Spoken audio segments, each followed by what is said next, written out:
some of the labor union heads and other people. They're very happy with the way things are going. As you probably see, the numbers are terrific. So we called some people, wished them a very happy Labor Day, and they told us how they're doing, and we really celebrate the American worker. We are in the midst of the fastest economic recovery in U.S. history, so we have a lot to be thankful for, including this really beautiful day. So I thought we'd do this outside as opposed to in your more normal place. The United States experienced the smallest contraction of any major Western nation. You probably know that. You look around and see how we're doing compared to every other nation, and our rise is spectacular, and we're rebounding much more quickly from the pandemic. The U.S. economy added 1.4 million jobs last month. We've added a record-setting 10.6 million jobs since May, 10.6 million jobs since May. That's a record that is not even close. Second place is a long ways away. In July, the Congressional Budget Office was projecting unemployment over 10.5% through the end of 2020. So they thought 2020, and maybe it would be a lot longer than that. Some projections where you'd go through the entire year, and that includes a lot of months in the following year, 2021. And instead, the unemployment rate plunged, really to the surprise of many, all the way down to 8.4% in August, and that's the second largest single-month decline on record, and we have the first. We have both of them. So we have the two number one declines, decline meaning positive, not negative. We're currently witnessing the fastest labor market recovery from an economic crisis in history, world history. By contrast, Biden presided over the worst, the weakest, and the slowest economic recovery since the Great Depression. It was a long, slow slog, and it was a very small on growth and very small on every other factor that you need. It was the weakest recovery. Under my leadership, next year will be the greatest economic year in the history of our country, I project, and some people are starting to agree. We have a V shape. It's probably a super V. And you see what's going on with the stock market, where it's, in certain cases, already setting records. The NASDAQ has set 17 records already, and this is as we're hopefully rounding the final turn in the pandemic. First, we'll end the pandemic under Operation Warp Speed. We've pioneered groundbreaking therapies, reducing the fatality rate 85% since April. You don't hear that from the press very often. They don't like to talk about that. So the fatality rate, 85%. Think of that, since April. The United States has experienced among the lowest case fatality rates of any major country in the world, and we are an absolute leader in every way. Under my leadership, we'll produce a vaccine in record time. Biden and his very liberal running mate, the most liberal person in Congress, by the way, is not a competent person, in my opinion, would destroy this country and would destroy this economy, should immediately apologize for the reckless anti-vaccine rhetoric that they are talking right now, talking about endangering lives, and it undermines science. And what's happening is all of a sudden you'll have this incredible vaccine, and because of that fake rhetoric, it's a political rhetoric, that's all it is, just for politics, because now they see we've done an incredible job, and in speed like nobody's ever seen before. This could have taken 2 or 3 years, and instead it's going to be done in a very short period of time. Could even have it during the month of October. So contrary to all of the lies, the vaccine, that they're politicalized, they'll say anything, and it's so dangerous for our country what they say. But the vaccine will be very safe and very effective, and it'll be delivered very soon. You could have a very big surprise coming up. I'm sure you'll be very happy, but the people will be happy. The people of the world will be happy. Next, we'll return to unprecedented prosperity through our pro-American policies. We'll pass new tax cuts to boost take-home pay. We're going to be cutting taxes very substantially. We get it back through growth. We had tremendous growth until we got hit with the China virus. We'll continue our historic regulatory reduction campaign. We've, as you know, in 3.5 years, we've cut more regulations than any other administration, no matter how long, no matter what period of time you're talking about. We'll enact fair trade deals, and we're working on 7 major fair trade deals right now. And when I say fair, fair to our country, because our country was ripped off by every nation. Friend, foe, didn't matter. Every nation was ripping us off at a level that it's just unbelievable, to be honest. We're going to be expanding opportunity zones, and we will keep that going. It's been a tremendous program. I want to thank Senator Scott, South Carolina, for coming up with that whole concept, because he came up and I liked it right away, and it's really turned out to be a tremendous thing, especially for African Americans, Hispanic Americans. We'll continue to unleash American energy. We're #1 in the world, and we're totally energy independent right now. And in 2021, we'll create 10 million jobs at least in the first 10 months. Joe Biden, the radical socialist Democrats, would immediately collapse the economy. If they got in, they would collapse it. You'll have a crash the likes of which you've never seen before. Your stocks, your 401ks. Remember, it's the people that own these massive listed companies. A lot of people, rich people and not so rich people and middle income people, and those stocks will crash like you've never seen before. The Biden plan begins with a $4 trillion tax hike, and that will end everything, including growth. There won't be growth. There'll be total contraction. Biden's also pledged to demolish the U.S. energy industry and implement the same policies causing blackouts in California. He wants to have things lit up with wind. He'll have to talk to China, Russia, India, and lots of other countries, because they're not doing that. And if they're not doing it, it puts us at a tremendous economic disadvantage, and it doesn't work. You take a look at the blackouts in California. It's really rather amazing what's going on there. They've tried to go, and that's just with a small portion going that route. That doesn't work, and it can't fire up our big plants. If we're going to have this great industry that we've created, can't fire up our big plants. Biden's plan for the China virus is to shut down the entire U.S. economy. He's going to totally rely on somebody to walk up, yes, sir, it's time to shut it down. He'd be laying off tens of millions of workers and causing countless deaths from suicide, substance abuse, depression, heart disease, and other very serious illnesses. Because when you do a shutdown, there's a problem on the other side. It's not just from the virus. You have a big problem with suicides, with losing your jobs, with all sorts of things. You just take a look. Depression is a massive problem, and what happens is they turn to substance abuse, alcohol, drugs. So we can't do that. And then we'd have to give up all the gains that I've been talking about over the last 3 months. What we have done is incredible. We're setting records all over the world. No matter where you go, nobody has done what we've been able to do.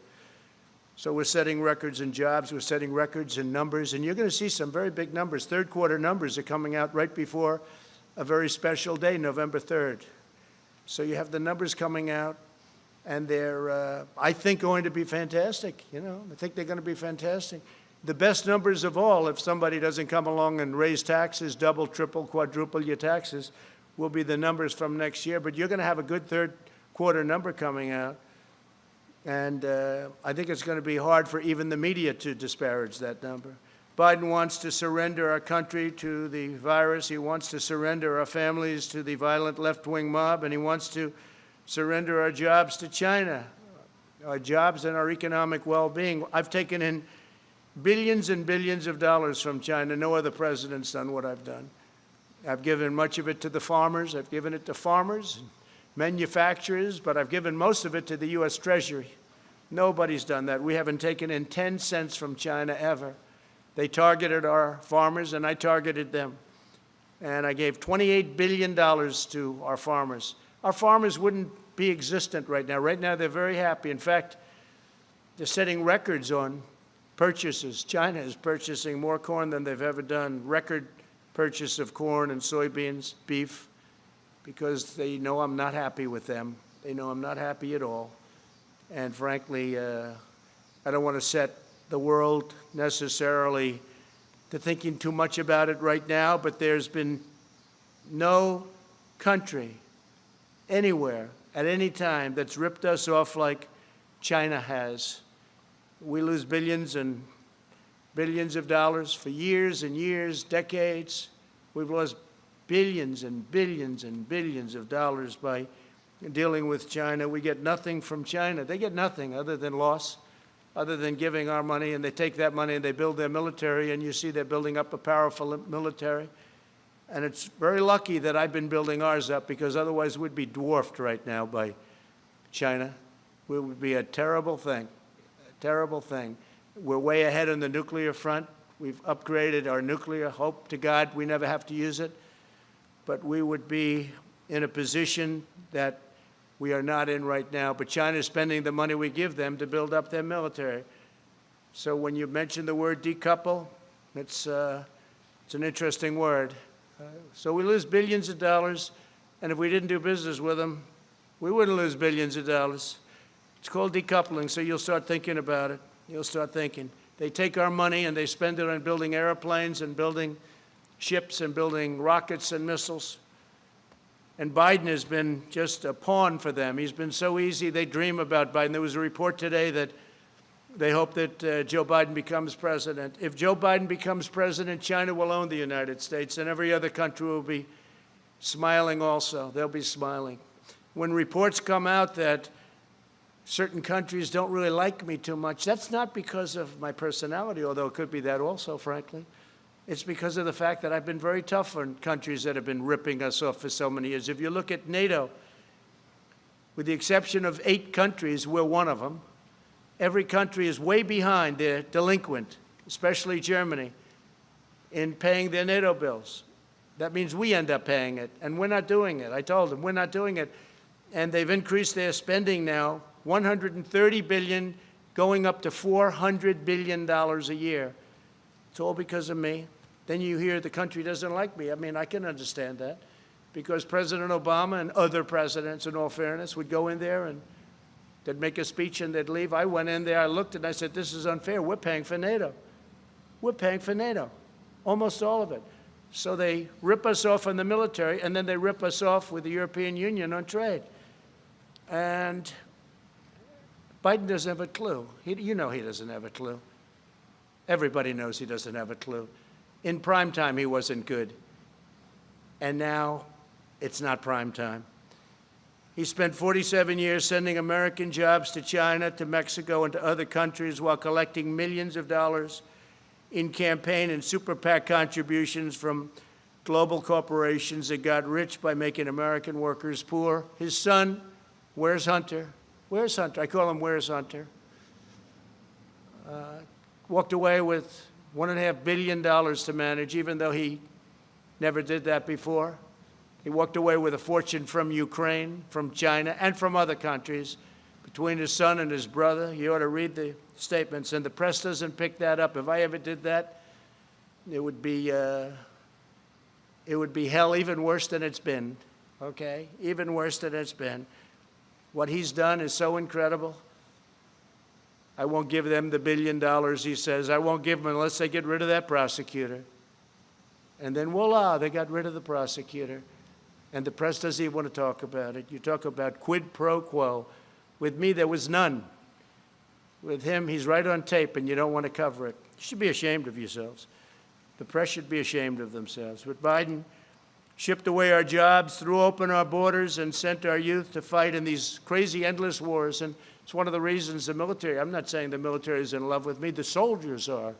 The top people in the Pentagon probably aren't, because they want to do nothing but fight wars so that all of those wonderful companies that make the bombs and make the planes and make everything else stay happy. But we're getting out of the endless wars. You know how we're doing.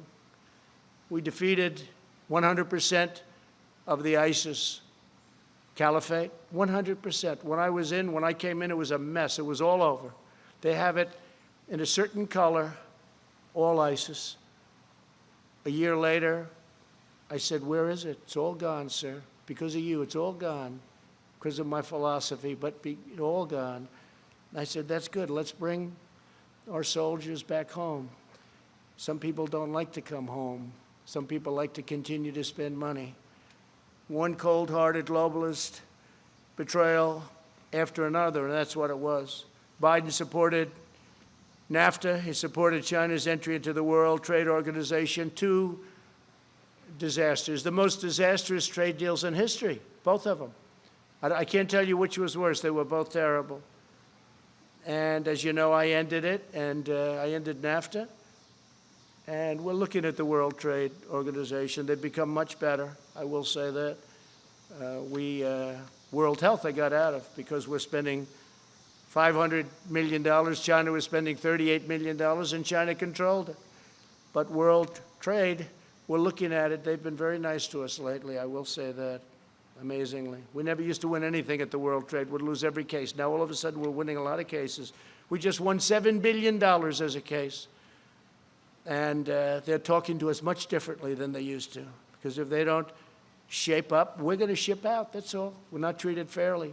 China is treated as a developing nation. Developing nation. We're treated as a nation that's fully developed. We're not fully developed as far as I'm concerned. When you look around at Portland and you see what these Democrats are doing to our cities, take a look at what's happening in New York and Chicago, where you have Democrat-run cities and mayors that are running and governors that are running states so badly and mayors running cities so badly. It's very sad to look at it. It's Democrat-run. Every one of them that I see.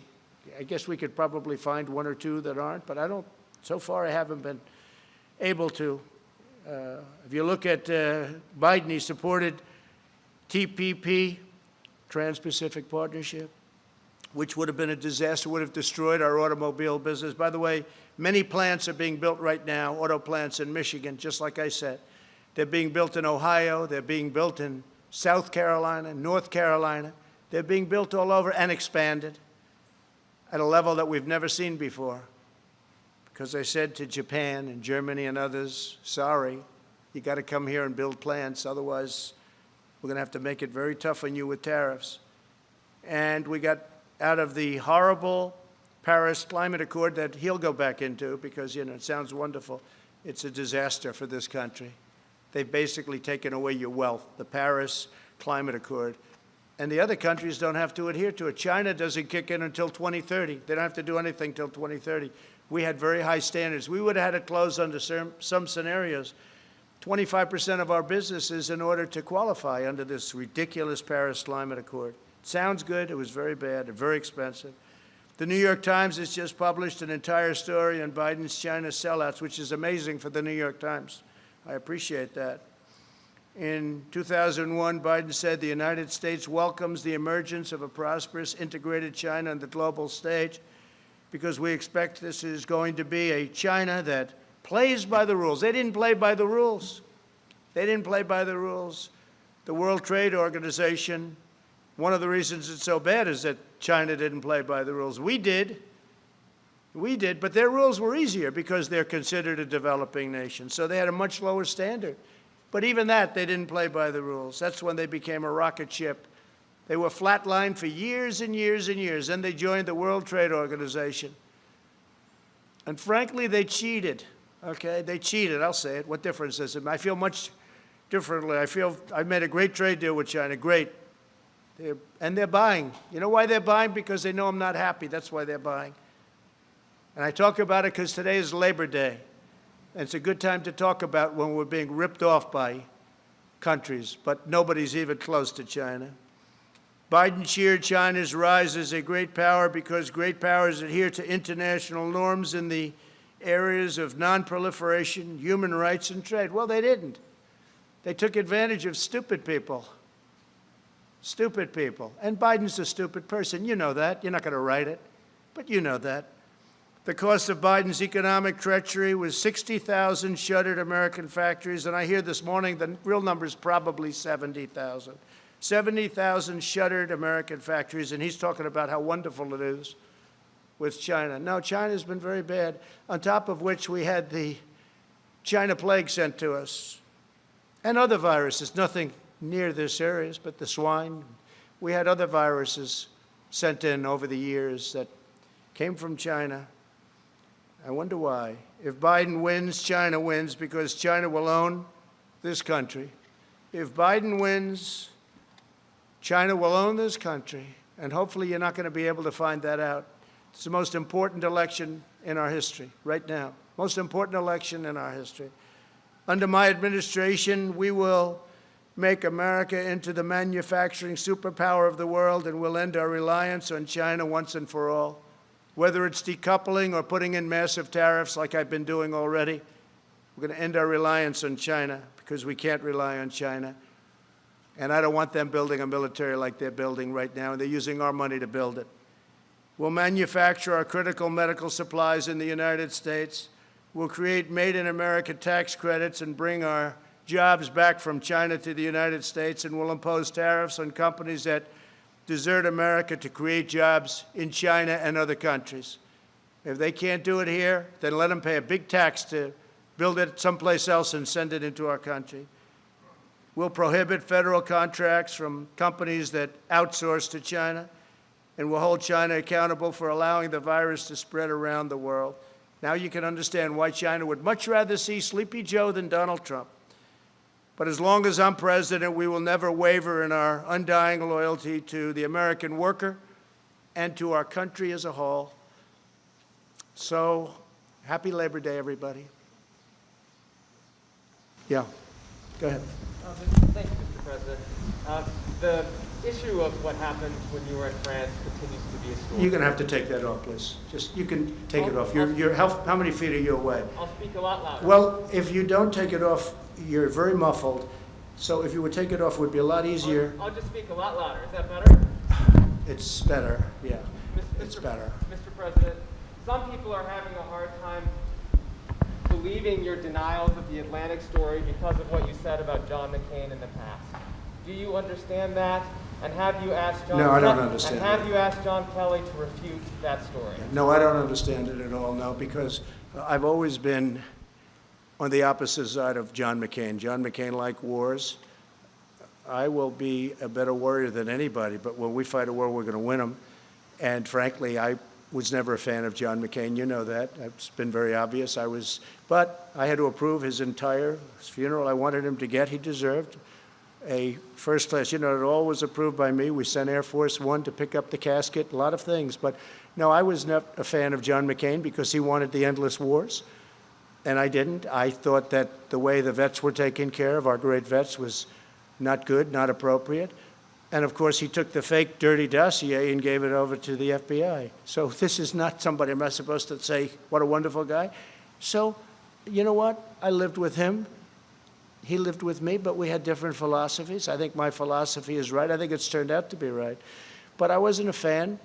But I respect people, and I respect a lot of people. That doesn't mean I necessarily have to agree with them. And I didn't agree with him on a lot of things. The story is a hoax written by a guy who's got a tremendously bad history. The magazine itself, which I don't read, but I hear it's just totally anti-Trump. He's a big Obama person. He's a big Clinton person. And he made up the story. It's a totally made-up story. In fact, I was very happy to see Zach Fuentes came out and said, now I think that's number 15. And these are people that were there. That's the 15th person, General Kellogg. Everybody that was there knew what happened. And so I was happy to see that Zach came out and said it's not true. He just came out. And it's a disgrace. Who would say a thing like that? Only an animal would say a thing like that. There is nobody that has more respect for not only our military, but for people that gave their lives in the military. There's nobody, and I think John Kelly knows that. I think he would know that. I think he knows that from me. But Zach Fuentes says, worked for John. And I think they both know that. But Zach came out, as you know, today or yesterday, last night, and said very strongly that he didn't hear anything like that. Even John Bolton came out and said that was untrue. Now, what was true is that we had the worst weather. I think it was as bad a rain as I've just about ever seen. And it was a fog. You literally couldn't see. I walked out. I didn't need somebody to tell me. I walked out, I said, there's no way we can take helicopters in this. I understand helicopters very well. And they said, no, sir, that's been canceled. They would have had to go, Secret Service, I have the whole list.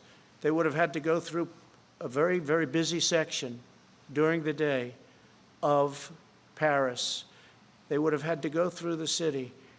The Paris police were asking us, please don't do it, because they're not ready. When you do that, you need a lot of time. They take days and days and days to prepare for that. I wanted to do it very badly. I was willing to sit in a car for 2 hours, 3 hours, 4 hours. I didn't care. It didn't matter. And I had nothing else to do. I went there for that. I had nothing else to do. It was ended because of the terrible weather, and nobody was prepared to go through, in terms of Paris, the police, the military, and the Secret Service, and they came out very strongly and said, sir, we can't allow you to make this trip. If I wanted to, sir, we can't allow you from a safety standpoint. It was a phony story, just like the dirty dossier, the fake dirty dossier, just like the Russia collusion, just like all of the other phony stories. And there'll be more phony stories. But I do appreciate Zach coming out. But Zach now is the 15th person that's denied it. Zach now, I think, also talked about the weather aspect of it, and he's probably the 14th or 15th person that blamed it on weather. So that's enough of that. Yes, please. Thank you, sir. Christina Bob, One American News. Thank you for holding the briefing. Thank you.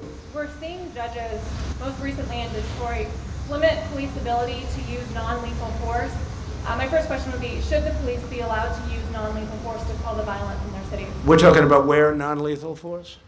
Right, so in the riots, most recently. The riots? Yes. Well, I think what's happened is the toughness. These are Democrat-run cities all, and there's no retribution. They stand there, they throw things at the people that are supposed to be protecting something, and nothing happens. They throw rocks, they throw cans of soup, they throw lots of hard objects, and rarely does anything happen. But I've told, when we have the federal in there, as you know, I told the U.S. Marshals to go get the man who killed another man, and they know who it was, and you have to arrest him. You have to arrest him. After 2.5 days, they didn't arrest him. The U.S. Marshals went in, and it ended up being a gunfight, and the man was killed.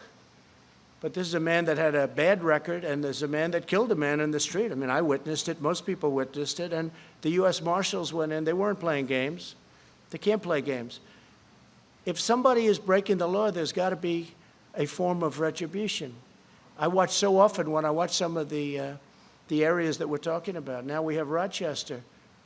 That's, again, Democrat governor, Democrat mayor, all Democrats, every one of them. And it always will be. I was with the governor of Texas. He looked at me and said, I can't imagine how they allow this to happen. And, you know, it's different. It's different. I could talk about other governors saying the same thing. Yeah, please, go ahead. I could follow up on that. We're also hearing reports of groups like Antifa and Black Lives Matter traveling around the country, leaving their home cities to go riot and protest in other cities where they're causing damage. Do we expect to see prosecutions or charges in the Department of Justice for those traveling for that purpose? So we have now over 1,000 people, federal, in jail. We're prosecuting many people. A big thing was when I signed the law putting people in jail if you knock down monuments. That was 3 months ago. There hasn't been a federal monument knocked down in 3 months or even thought about. I don't think they've even thought about it.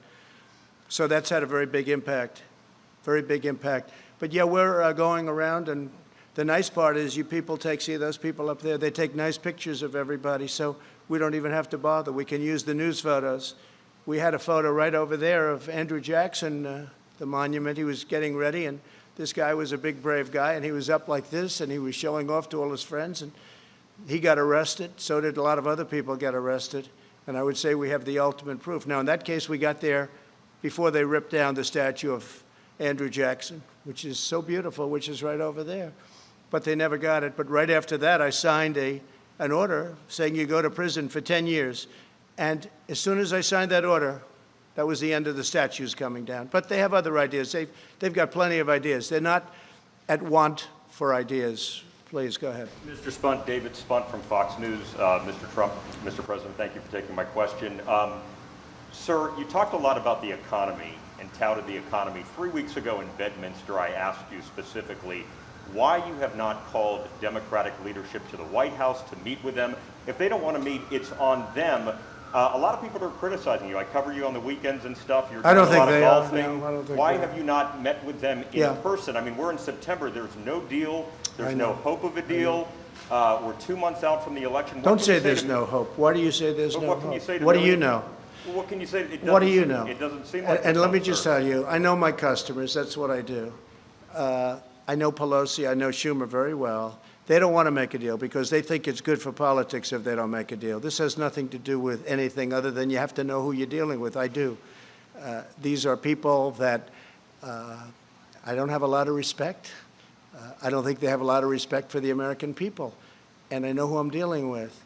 And I don't need to meet with them to be turned down. They don't want to make a deal because they know that's good for the economy. And if they make a deal that's good for the economy, and therefore it's good for me for the election in November 3rd, and therefore they're not going to make a deal. Now, if we gave the store away, if we bailed out all of their Democrat-run cities where we give them $1 trillion, which is the kind of money they want $1 trillion to bail out badly run Democrat cities and states, whether it's New York or Illinois or others, they want to bail them out. And we're saying, well, we're not going to pay that kind of a price in order to bail the cities out. We'll do something to help cities, but that's going to have to rest on its own. And why didn't you do this at the beginning? Because they could have done it at the beginning. So I know who I'm dealing with. And I'm on the phone with Mnuchin and with Meadows and with all of these people constantly, while they're there. But I also know when it's time to meet with people. I've done very well with deals, okay? That's what I do. And I know when it's time to meet. But I don't have to meet them in order to be turned down and in order for them to walk out to the sticks, which is the microphones, and give you people a false report of what just took place in the Oval Office. So they don't want to make a deal because they think that if the country does as badly as possible, even though a lot of people are being hurt, that's good for the Democrats. But, David, that's a bad thing. Yeah, please, go But as ahead. president, shouldn't you take the high road, sir? I am taking the high road. I'm taking the high road by not seeing them. That's the high road. Yeah. And you, Thank you, Mr. President. David And if I Jackson. thought it made a difference or would make a difference, I'd do it in a minute. Yeah, go ahead. Yeah, David Jackson, USA Today. My question is about the Durham report, which you have talked about recently. You said, let's see what happens. Now, you've accused people of committing crimes against you during the Russian investigation. Yeah, including President sure. Obama, They Joe spied on my Biden. campaign, that's right. My question They is- spied on my campaign, and if they were Democrats, they would have been in jail 2 years ago. They would have been in jail, literally, if this side were the Democrat side, they would have been in jail 2 years ago for 50-year terms for treason and other things. My question is, do you want the Justice Department to indict people over this? I'm not going to say that. I have to see the report. I haven't seen it. I don't know if that was a good thing, smart thing, I don't know. But nobody can complain about it. I have every right to have been very much involved, and maybe someday I'll get involved in it. They spied on my campaign, and that includes Biden and Obama.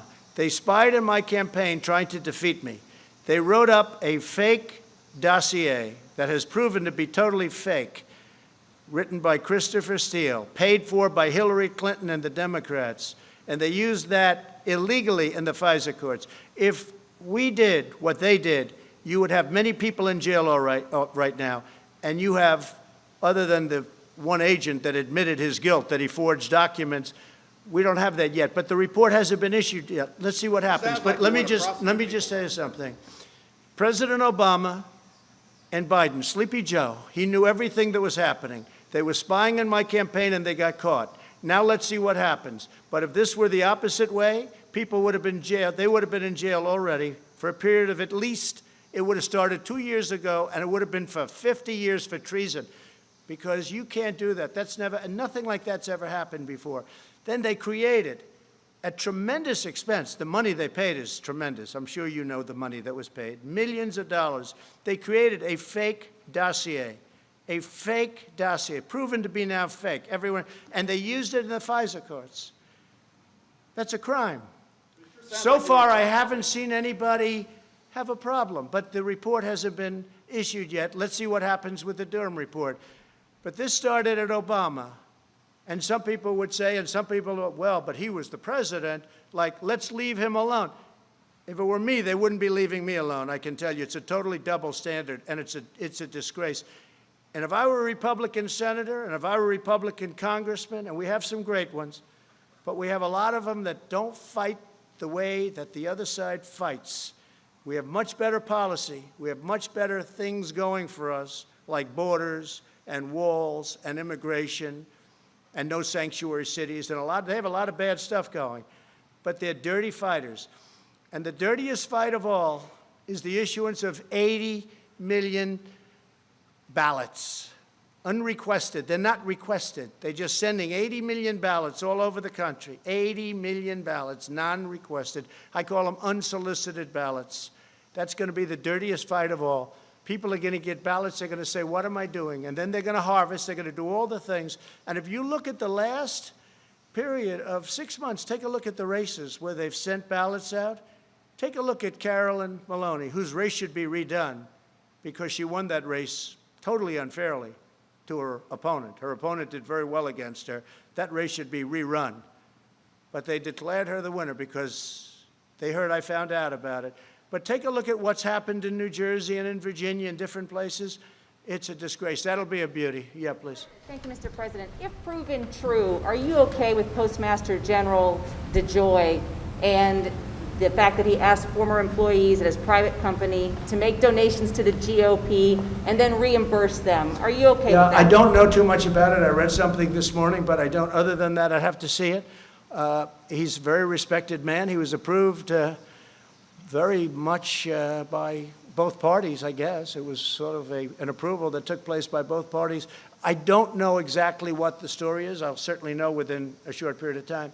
I just read it for the first time. I read it this morning, just like you did. Would you support an investigation, sir? Sure.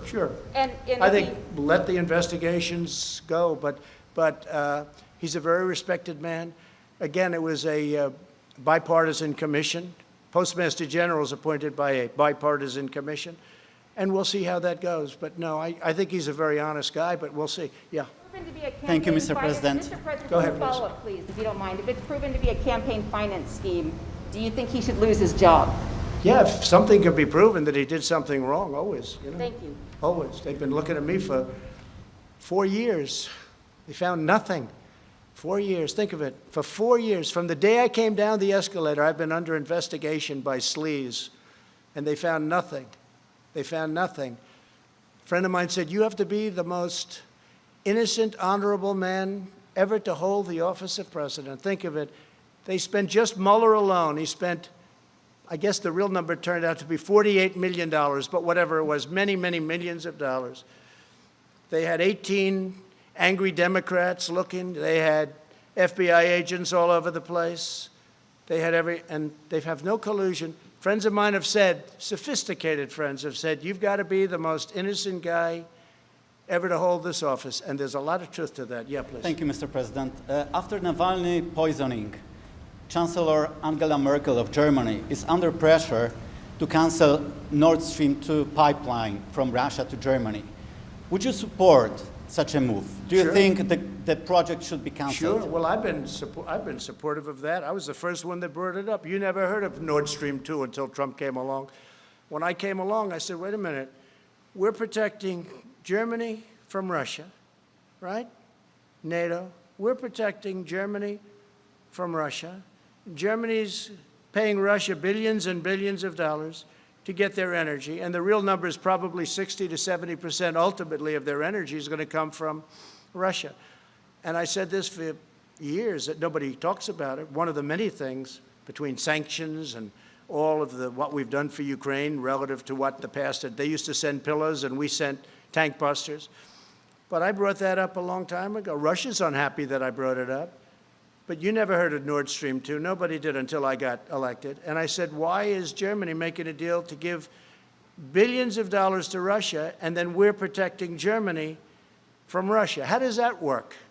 And then on top of it, Germany is delinquent because they're only paying a little more than 1%, and they're supposed to be paying 2%, and even the 2% is low. But just remember, Trump, me, I got the countries of NATO to spend $130 billion going to $400 billion a year. Think of it, $400 billion a year more for NATO. And the purpose of NATO primarily is Europe protection against Russia. Now they can use it for other, I guess, and they have a little bit in the Middle East, et cetera, et cetera. But I'm the one that did that. So, but nobody talks about that. Nobody talks about Nord Stream 2. The answer is absolutely, if they feel that something happens. But I don't know that Germany's in a position right now, because Germany's in a very weakened position energy-wise. They're closing all their plants. They're closing their nuclear. They're closing their coal. They're closing a lot of plants. And they have put themselves in a very bad position, frankly. Very, very bad position. Yeah, please. President, can I follow up on Doug Mason's question? Have you asked John Kelly to publicly refute the Atlantic? And then can I ask something? No, I have nothing against John. I have nothing against anybody, no. I was very heartened to see that a friend of his, because I know Zach is a friend of his and worked for him, I was very heartened to see that Zach Fuentes came out with the statement that he did, I guess, late last night, that it was not true. Another question on this topic, Mr. President. Mr. President, what exactly is un-American about federal government training programs that are aimed at improving inclusivity? Well, we're going to do a report. Yeah, I fired those people. They're all gone. And it was a disgrace, frankly. And we're going to give you a big report that's going to make you very happy. All right. Yeah, please. Thank you. Darlene Superville, AP. You said a moment ago, they'll say anything. You were talking about Joe Biden and Kamala Harris and their comments about the vaccine. You have a No, they say worse. They say negative. They say negative. They're going to make the vaccine into a negative so that when we have it, and I spoke to the head of Pfizer, I spoke to the head of Johnson & Johnson, I spoke to the head of the greatest medical companies in the world. We're doing great. We're going to have it soon. Wait a minute. So now what they're saying is, oh, wow, this is bad news. President Trump is getting this vaccine in record time. By the way, if this were the Obama administration, you wouldn't have that vaccine for 3 years, and you probably wouldn't have it at all. So we're going to have a vaccine very soon, maybe even before a very special date. You know what date I'm talking about. But let me just tell you, wait. And what they're doing, because they think it is going fast, and if you talk to a lot of your sources, if you have sources, if you talk to your sources in the FDA, you'll see it's going very, very well. The numbers are looking unbelievably strong, unbelievably good. So now they're saying, wow, Trump's pulled this off. Okay, let's disparage the vaccine. That's so bad for this country. That's so bad for the world to even say that. And that's what they're saying it. But I watched Kamala's poll numbers drop from 15 to almost 0, and then drop out even before she ran in Iowa because people didn't like her. And I understand why. She will never be president, although I have to be careful because Obama used to say that about me, so I have to be a little bit careful. Right, but you have to look at her a little bit more closely because obviously Joe's not doing too well. So you're going to have to look at her a little bit too closely. But she's talking about disparaging a vaccine so that people don't think the achievement was a great achievement. I don't want the achievement for myself. I want something that's going to make people better, that people aren't going to get sick with. That includes therapeutics, where we're doing equally as well. Therapeutics. Go ahead. Your point is that what they're saying is that they're saying it for political purposes. Yes. You have asserted repeatedly that a vaccine will be on the market before the election. No, I didn't say they will. I said by the end of the year. The same thing that No, you but you're say not they're quoting me guilty of. accurately. I said that vaccines will be on the market before the end of the year, but they may even be on the market. They may even be developed and fully developed, tested, everything else. You know, we have 30,000 people in just one vaccine right now under test in very, very highly infected areas. So we're going to be able to get a good result one way or the other very soon. So I didn't say what you said. What I said is by the end of the year, but I think it could even be sooner than that. It could be during the month of October, actually. Could be before November. Are you also saying that for political reasons? No, I'm saying that because we want to save a lot of lives. With me, it's the faster the better. With somebody else, maybe they would say it politically, but I'm saying it in terms of this is what we need. We have to have, if we get the vaccine early, that's a great thing, whether it's politics or not. Now, do benefits inure if you're able to get something years ahead of schedule? I guess maybe they do. But the most important thing to me is saving lives. It's the most important thing. Yeah, go ahead in the back. Hi. Just based on some of your recent tweets, sir, do you... You sound so clear, as opposed to everybody else where they refuse. your tweets about the 1619 project, why do you object to that being taught in schools? And do you object to slavery itself being taught in schools? Yeah, so no, I want everybody to know everything they can about our history. I'm not a believer in cancel culture, the good or the bad. If you don't study the bad, it could happen again. So I do want that subject studied very, very carefully and very accurately. But we grew up with a certain history, and now they're trying to change our history, revisionist history. That's why they want to take down our monuments. That's why they want to take down our statues. I saw something the other day which was absolutely horrendous. Washington Monument, they want to rename it. The D.C. committee, but the D.C. committee is all Democrats. Abraham Lincoln, Thomas Jefferson. I mean, we're talking about, this is the big stuff now. This is the big stuff. And they want to rename it. They want to redesignate it. They want to take some down. No, we don't do that. Never going to happen with me, I guarantee you that. Well, I want to thank you all, and I just want to wish you a very happy Labor Day, and we're having tremendous success, whether it's on the vaccines, whether it's on the pandemic, the plague that came in